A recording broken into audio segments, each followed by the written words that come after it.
দেখেন গাইস, আসসালামু আলাইকুম। আজকে বাইরে গেছিলাম, সাগরের মাছ পাইছি চারটা, বড় একটা মাছ।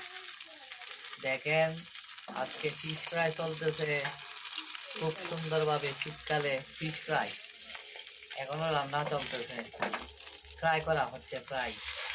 দেখেন, সেই একটা কালার আসছে। দেখেন দেখেন দেখেন, খুব বড় একটা মাছ।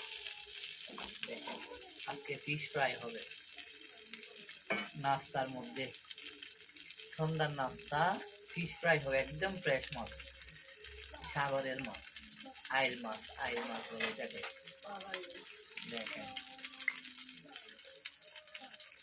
আগে ফ্রাই করা হোক, তারপর চলবে খানা, মজা চলবে মজা।